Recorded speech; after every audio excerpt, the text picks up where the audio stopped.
네. 기도라는 단어를 한문으로 보면 다음과 같습니다. 한번 PPT 한번 보여주실래요? 네, 빌기에 빌도를 써서 기도라고 합니다. 그러니까 기도라는 것은 하나님께 빌은 것, 하나님께 두 손을 모아 간구하는 행동을 말하는 것이죠. 왜 우리는 하나님께 기도를 하는 것일까요? 두 가지 이유가 있다라고 봅니다. 첫 번째는 우리 사람이 연약하기 때문이죠. 우리가 할 수 없기 때문에 하나님께 기도하는 것입니다. 두 번째는 우리가 할 수 없는 그것을 하나님께서는 하실 수가 있기 때문입니다. 즉 하나님은 이런 분이시다라는 믿음이 있기 때문에 기도하는 것이죠. 이 기도의 두 가지 이유가 오늘 본문인 역대하 20장, 즉 여호사와의 이 기도에서 잘 나타나고 있습니다. 여러분 한번 1절을 보시면 모압, 암몬, 그리고 마온 사람들이 연합을 해서 여호사밧을 치려고 합니다. 이 모압과 암몬은 그리고 마온은 이스라엘과 먼 친척 관계인 민족들입니다. 이 모압과 암몬은 특별히 이 아브람의 조카 롯이 있죠. 이 롯이 이제 이 소돔과 고모라가 멸망을 당할 때 롯과 두 딸만 구원을 받습니다. 근데 두 딸이 이제 자식도 다 죽고 이제 그 남편도 죽습니다.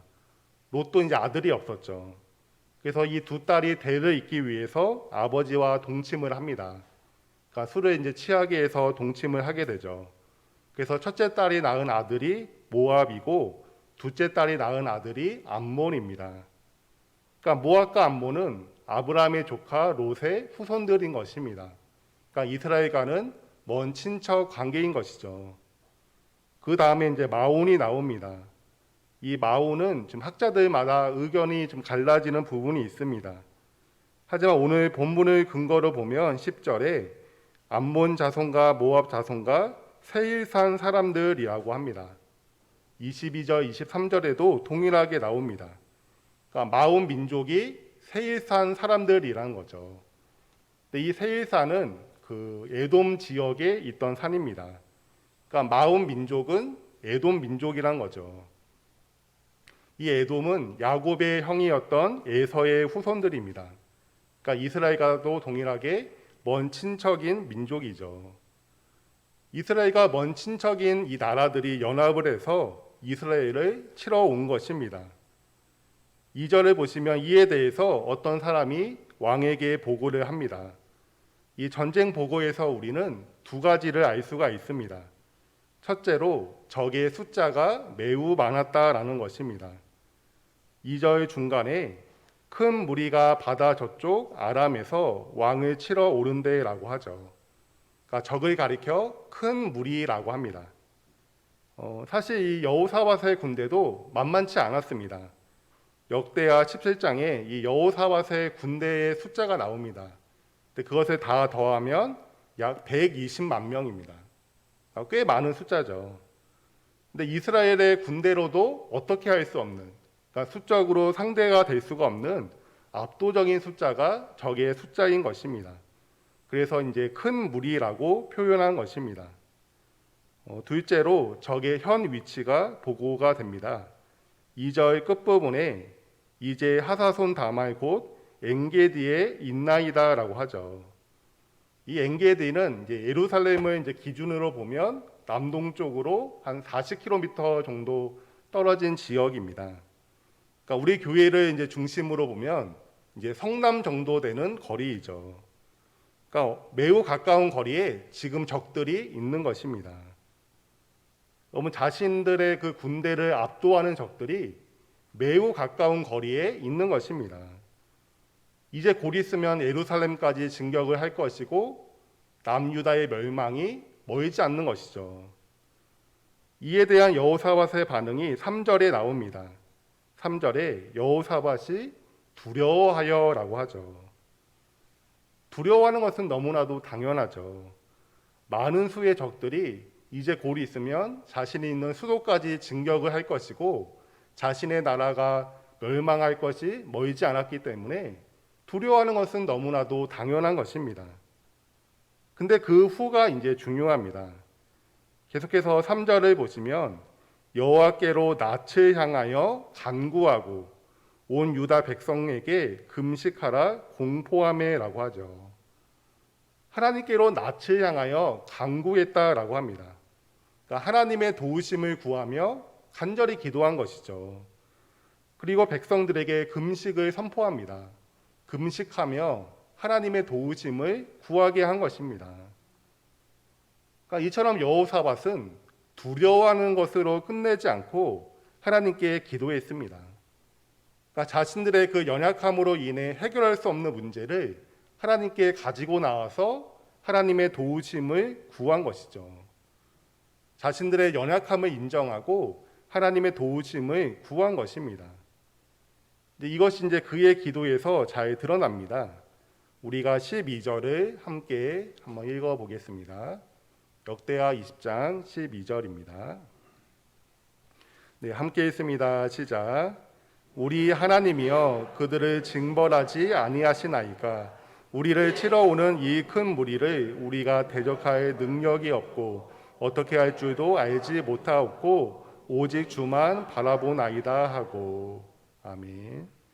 네, 12절 중간에 우리를 치러 오는 이 큰 무리를 우리가 대적할 능력이 없고 어떻게 할 줄도 알지 못하옵고라고 하죠.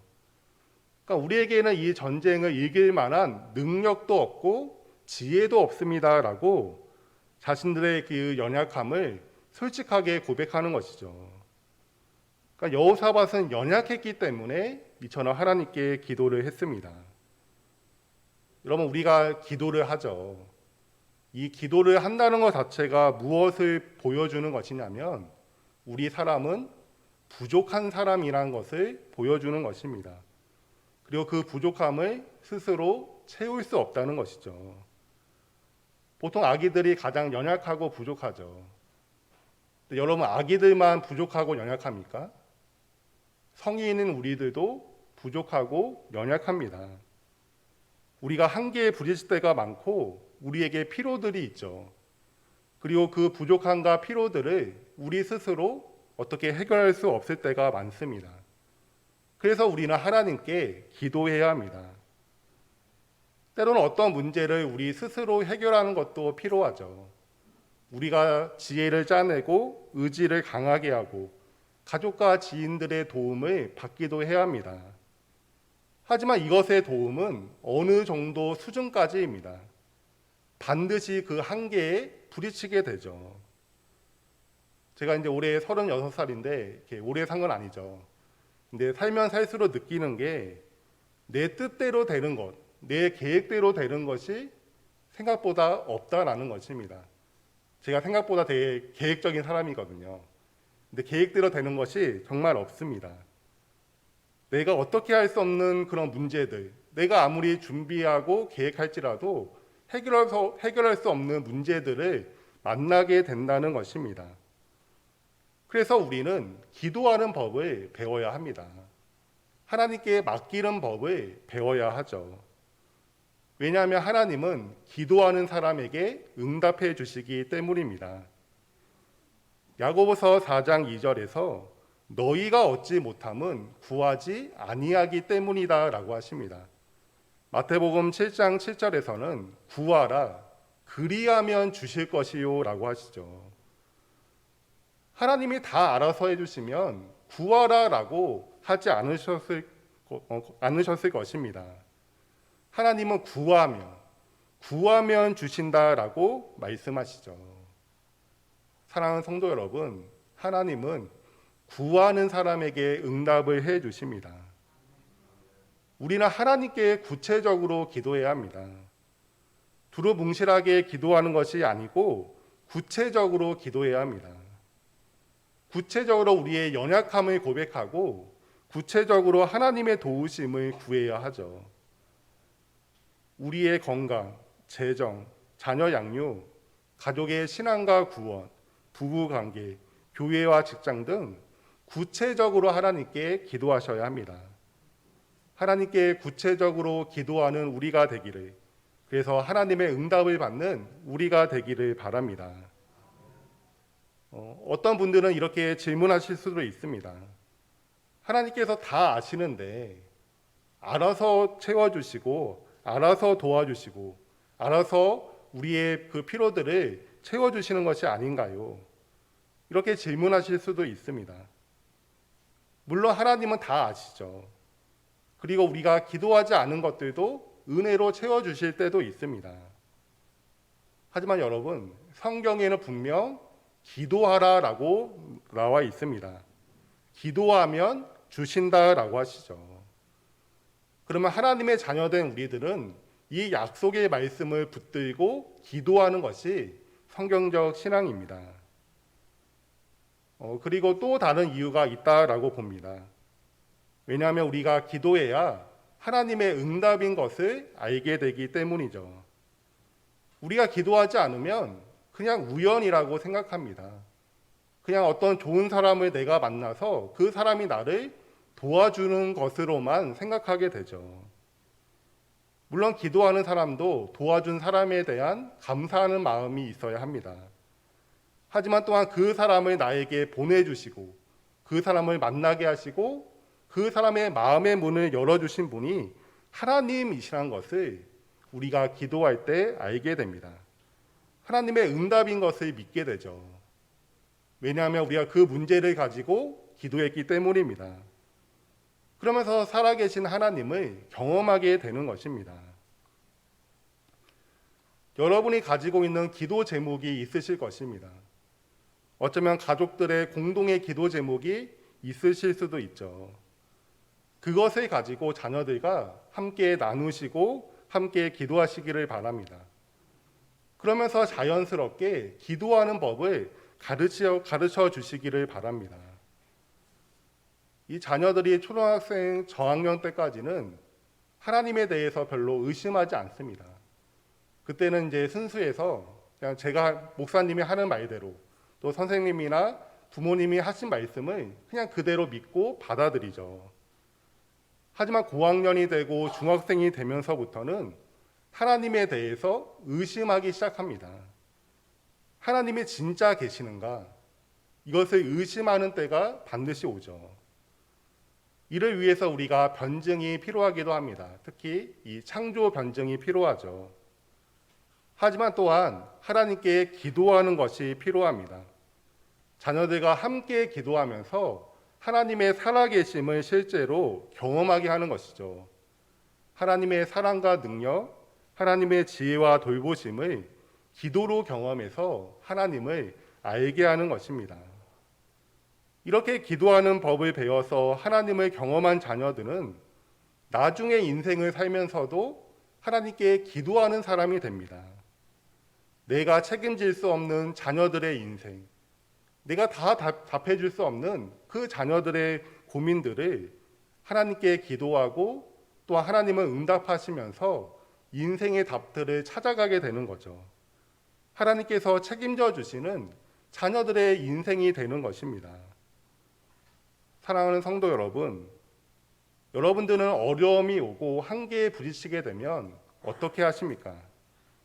하나님께 기도하는 우리와 우리 자녀들이 되기를 바랍니다. 기도하는 법을 배우는 우리가 되기를 바랍니다.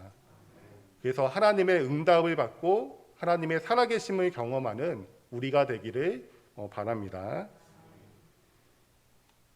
여호사밧의 기도는 5절에서 13절까지 나옵니다. 그의 기도에서 우리는 하나님에 대해서 알 수가 있습니다. 첫 번째로 하나님은 다스리시는 하나님이십니다. 그러면 6절에서 여호사밧은 하나님을 하늘에 계신 하나님으로 그리고 이방 사람들의 모든 나라를 다스리시는 분으로 그리고 권세와 능력이 하나님의 손에 있음을 그렇게 고백을 합니다. 그러니까 하나님이 모든 것을 다스리시는 분으로 고백하는 거죠. 그러면서 7절에서 이렇게 기도합니다. 우리가 7절을 함께 읽어보겠습니다. 네, 7절입니다. 네, 시작. 우리 하나님이시여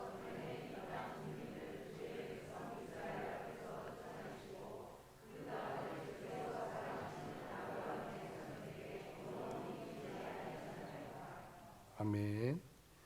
네, 하나님께서 가나안 땅에 원래 살고 있는 이 가나안 민족들을 쫓아내셨다라고 하죠. 그리고 그 땅을 아브라함의 자손들, 즉 이스라엘 백성들에게 주셨다라고 합니다. 그러니까 하나님께서 모든 것을 다스리시는데 그 다스림 가운데서 가나안 땅을 이스라엘 백성들에게 주셨다라는 거죠. 근데 하나님께서 주신 것을 지금 적들이 뺏으려고 왔습니다. 이것은 하나님에 대한 도전인 것이죠. 근데 여러분, 이것은 이스라엘 백성들에게도 동일하게 적용이 됩니다. 우리가 역대하 20장 10절을 한번 함께 읽겠습니다. 네, 10절입니다. 네, 시작. 옛적에 이스라엘이 애굽 땅에서 나올 때 암몬 자손과 모압 자손과 세이산 사람들을 침노하기를 주께서 용납하지 아니하심으로 이에 돌이켜 그들을 떠나고 멸하지 아니하였거늘. 아멘. 네, 이스라엘 백성들이 이제 출애굽을 해서 가나안 땅에 들어가기 위한 여정을 떠나죠. 근데 그 여정을 떠나는데 그 가운데서 이런 모압과 암몬 그리고 에돔 지역을 지나가게 됩니다. 그때 하나님께서 이렇게 말씀을 하세요. 모압과 암몬 그리고 마온 사람들과 전쟁하지 말라라고 하십니다. 이 신명기 2장에서 이렇게 말씀을 하시는데요. 그 이유가 무엇이냐면 하나님께서 그 땅을 그 민족들에게 기업으로 주셨다라는 것입니다. 그러니까 그 땅은 이스라엘 백성들에게 주신 것이 아니고 그 민족들에게 주신 것이다라는 거죠. 그렇기 때문에 너희는 전쟁을 통해 그 땅을 빼앗으면 안 된다라고 하십니다. 이스라엘 백성들은 이 말씀에 순종을 합니다. 여러분, 하나님의 다스림은 각 민족의 땅의 경계를 정하시고 그 경계대로 땅을 주심으로써 나타나셨습니다. 그러니까 여호사밧은 이 하나님의 다스림을 인정함으로 하나님께서 주신 그 땅의 경계를 받아들임으로써 우리는 전쟁을 하지 않았다라고 고백하는 것입니다. 반면에 이 적들은 하나님의 다스림을 거부하는 거죠. 하나님께서 정하신 그 경계를 넘어서 더 많은 땅을 차지하려고 왔다는 것입니다. 그렇기 때문에 모든 것을 다스리시는 하나님께서 우리를 지켜주시고 이 적들을 물리쳐 달라라고 기도하는 것입니다. 그러니까 여호사밧은 다스리시는 하나님을 믿음으로 기도했던 것입니다. 사랑하는 성도 여러분, 하나님은 모든 것을 다스리시는 분이십니다. 하나님은 이 땅의 경계를 정하실 뿐만 아니라 모든 것의 경계를 정하시는 분이시죠. 또한 우리 각 사람의 그 경계도 정하시는 분이십니다. 각 사람의 경계를 정하시고 그 사람에 맞게 가장 좋은 것을 주시는 분이십니다. 그러니까 우리가 기도한다고 해서 우리가 기도한 대로 무조건 다 응답이 되는 것이 아닙니다. 어떻게 응답이 되는가는 하나님의 소관입니다. 하나님의 그 정확한 판단 속에서 우리에게 가장 좋은 것으로 응답해 주시는 것이죠. 우리는 그냥 내가 기도한 것, 내가 원하는 것이 가장 좋은 것이다라고 생각하지만 그렇지 않을 때가 있습니다. 제가 이제 초등학생 때 교회를 열심히 다녔습니다. 네, 그 이유가 무엇이냐면 이제 교회에 가면 이 과자를 사 먹으라고 300원을 부모님께서 주셨습니다. 그래서 제가 그 300원을 가지고 롯데에서 나온 과자를 열심히 사 먹었습니다. 왜냐하면 이제 그 과자에 이 따조라는 것이 있었기 때문입니다. 따조를 한번 보여주실래요?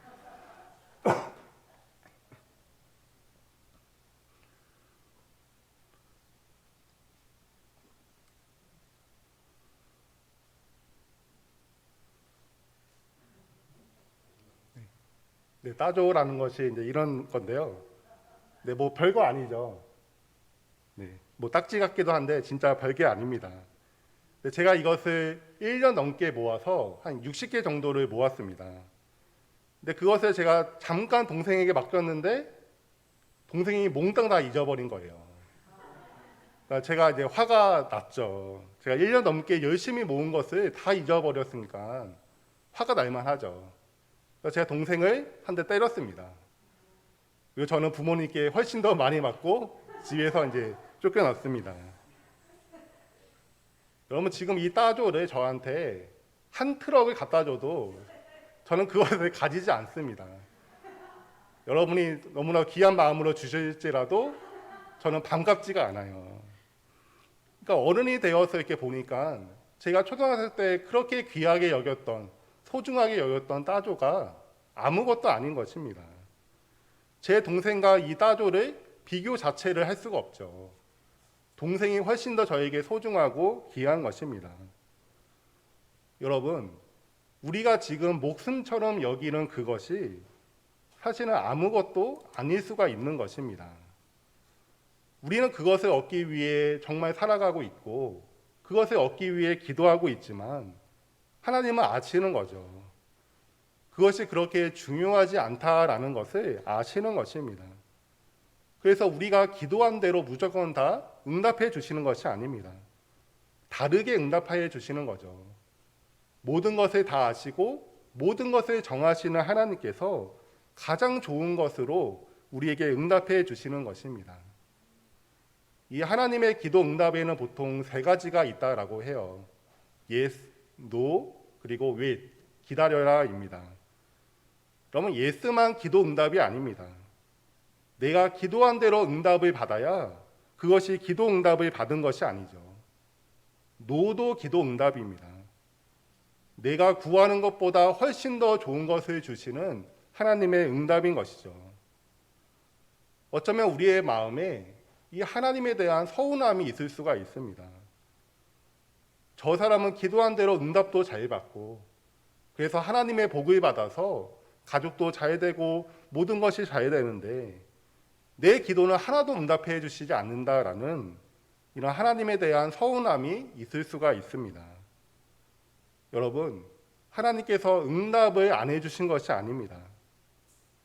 여러분이 구한 대로가 아닌 더 좋은 것으로 응답해 주신 것입니다. 사람마다 하나님께서 정하신 경계선이 다르고 그래서 하나님께서 주시는 것이 다른 것뿐입니다. 하나님께서 정하신 그 경계선을 넘어서 다른 사람을 부러워하고 다른 사람이 가진 것을 탐하고 하나님을 원망하는 것은 다스리시는 하나님을 믿지 않는 불신앙입니다. 사랑하는 성도 여러분, 하나님은 모든 것을 다스리시는 분이십니다. 우리에게 가장 좋은 방향으로 모든 경계선을 정하셨고 우리에게 가장 좋은 것을 주시는 분이시죠. 이 하나님의 다스림을 인정하는 우리가 되기를 바랍니다. 다른 사람을 부러워하거나 하나님을 원망하지 마시기를 바랍니다. 우리에게 가장 좋은 것을 주시는 이 하나님을 믿는, 그래서 감사하는 우리가 되기를 바랍니다. 여호사밧의 기도에서 알 수 있는 하나님, 첫 번째는 모든 것을 다스리시는 하나님이었습니다. 두 번째는 신실하게 사랑하시는 하나님이십니다. 여러분 6절을 보시면 이르되 우리 조상들의 하나님 여호와여라고 하죠. 자신들의 하나님이라고 하지 않아요. 조상들의 하나님이라고 합니다. 저 같으면 나의 하나님이여라고 하면서 기도할 텐데 그는 이렇게 기도하지 않죠. 그 이유가 있습니다. 그 이유는 바로 하나님께서 조상들에게 약속하셨기 때문입니다. 그러니까 여호사밧은 하나님께서 하신 그 약속을 기억하고 그 약속대로 해달라라고 기도하는 것입니다. 하나님께서 조상들에게 하신 약속이 7절에 나옵니다. 우리가 7절을 다시 한번 읽도록 하겠습니다. 네, 7절입니다. 네, 시작. 우리 하나님이시여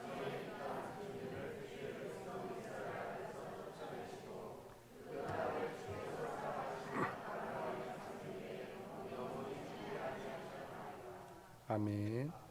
네, 7절 중간부터 보시면 그 땅이 나오는데 그 땅은 가나안 땅을 말합니다. 가나안 땅을 주께서 사랑하시는 아브라함의 자손에게 영원히 주지 아니하셨나이까라고 합니다. 이 하나님께서 이스라엘 조상인 아브라함에게 세 가지 약속을 하시죠. 그 중에 땅에 대한 약속이 있습니다. 하나님께서 가나안 땅을 너와 너의 후손들에게 영원히 주시겠다라고 약속하시죠. 이 여호사밧은 하나님께서 약속하신 그 아브라함의 후손이 우리들이라는 것입니다. 그러니 하나님께서 약속하신 것을 기억하시고 자신들을 지켜달라라고, 이 가나안 땅이 빼앗기지 않도록 지켜달라라고 기도하는 것입니다. 그러니까 여호사밧은 약속을 지키시는 신실하신 하나님을 믿음으로 기도했던 것입니다. 여러분, 그렇다면 왜 하나님께서 아브라함과 그 후손들에게 이 가나안 땅을 주시겠다라고 약속하셨을까요?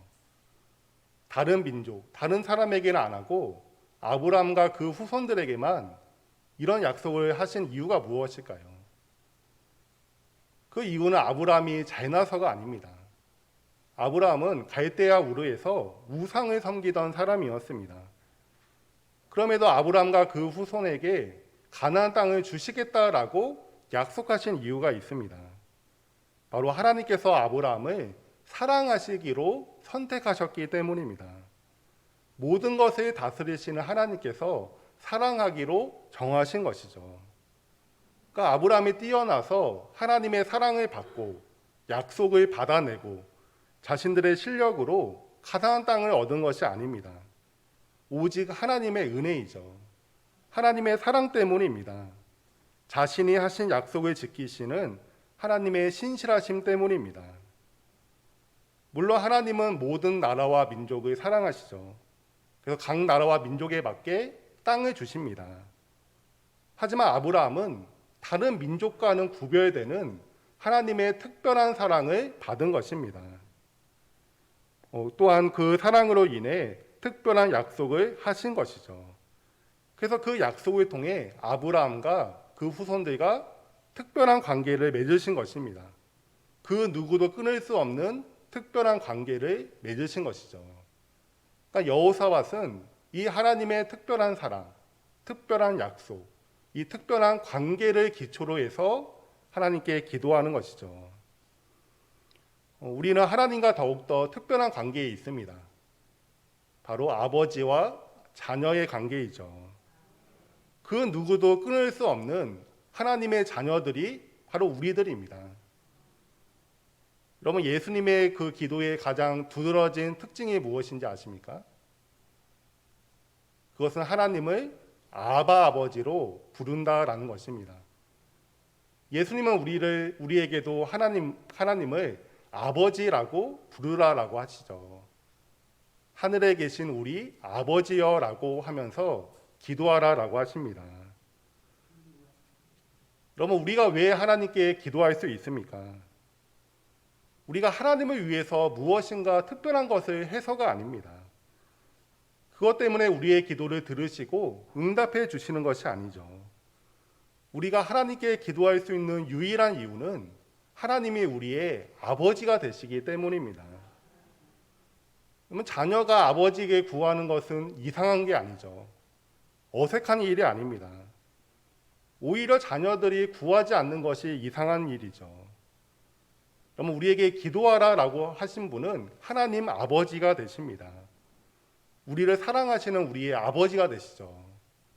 그러면 좀 뻔뻔하게 구하셔도 됩니다. 여러분 자녀들이 어렸을 때를 생각해 보십시오. 여기 은영이도 있고 그러지만 자녀들이 엄청 뻔뻔하지 않습니까? 돈 맡겨둔 사람처럼 필요하면 돈 달라고 하고, 무슨 가정주부로 고용한 사람처럼 필요하면 밥 달라고 하고 뭐 사달라고 하고, 말도 잘 안 들으면서 어라는 것이 많지 않습니까? 제 아들이 이제는 이제 분유를 끊었지만 이제 얼마 전만 해도 이 이유식 사이마다 분유를 먹었습니다. 근데 지금 이제 크다 보니까 이제 분유를 별로 안 좋아하는 거예요. 그래서 분유를 이제 많이 남기더라고요. 그러니까 분유를 많이 남기니 당연히 이유식 때가 아닌데도 배가 고프니까 이유식을 달라고 하는 것입니다. 그 아이가 배고프면 보내는 신호가 있어요.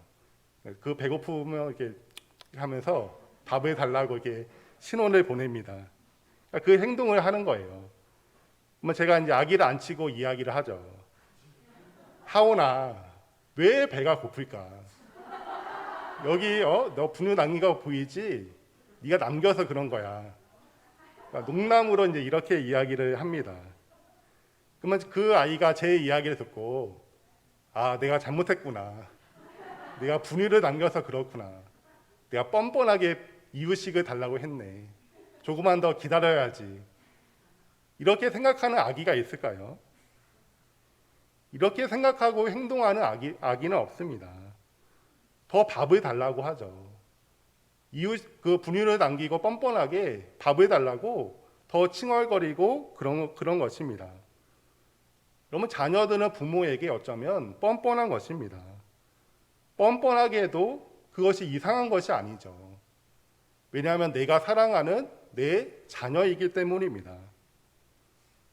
우리는 이제 성장할수록 부모의 사정들을 헤아리게 되죠. 그래서 달라라고 하는 것이 어색할 수가 있습니다. 뭐 부모에게 좀 미안한 마음도 있기도 하고 눈치도 이제 보이기도 하죠. 하지만 또한 부모의 능력을 알게 되기 때문입니다. 내가 해달라고 해도 못 해줄 것을 알기 때문에, 또 해줘도 부모님이 어려워질 것을 알기 때문에 그렇게 우리가 뻔뻔하게 구하는 것이 힘든 것이 사실이죠. 하지만 여러분, 하나님께는 좀 뻔뻔하게 구하셔도 됩니다. 하나님은 전능하시고 모든 것을 다 하실 수 있는 분이십니다. 모든 것을 다스리시는 분이시죠. 우리를 사랑하시되 우리를 영원히 사랑하시는 분이십니다. 우리를 위해 그 사랑하는 아들이신 예수님을 아끼지 않고 내어주신 분이시죠. 그 예수님과 함께 모든 것을 우리에게 은혜로 다 주신다라고 약속하셨습니다. 구하라, 그리하면 주실 것이요 라고 말씀하셨죠. 하나님은 자신의 약속을 신실하게 지키시는 분이십니다. 그 하나님을 믿음으로 담대하게 구하시기를 바랍니다. 자녀로서 믿음을 가지고 구하시기를 바랍니다. 믿음으로 단순하게 구하는 것, 이것이 기도의 가장 기초입니다. 하나님이 나를 사랑하시는 아버지이신 것을 믿고 구하는 것, 이것이 기도의 가장 기본이죠. 하나님은 다 아십니다. 우리의 속마음을 다 아시죠. 어떤 분은 하나님 한 분만으로 나는 만족합니다라고 하실 분도 계실 것입니다. 나는 하나님께 뭐 이거 달라 저거 달라 하지 않고 그냥 하나님만으로 만족하겠다.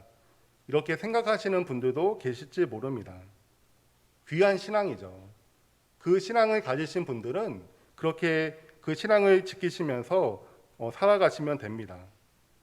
근데 속마음은 필요한 것이 있는데, 원하는 것이 있는데 그것을 속이면서까지 구하지 않는 것은 잘못된 것입니다. 필요한 것이 있으면 솔직하게 구하시기를 바랍니다. 뻔뻔하게 구하시기를 바랍니다. 자녀로서 우리를 사랑하시는 하나님 아버지께 구하시기를 바랍니다. 우리의 연약함, 부족함을 솔직하게 인정하시고 하나님께 필요를 구하는 우리가 되기를 바랍니다. 그러면 우리의 아버지가 되시는 하나님께서 응답해 주십니다. 내가 구한 대로가 아닌 우리에게 가장 좋은 것으로 하나님 아버지는 응답해 주십니다. 그러면서 하나님의 살아계심을, 그분의 사랑과 은혜를 경험하게 하실 것입니다. 기도하는 우리가 되기를, 그래서 하나님의 응답을 받고 하나님의 살아계심을 경험하는 우리가 되기를 예수님의 이름으로 소원합니다. 아멘. 네, 기도하겠습니다.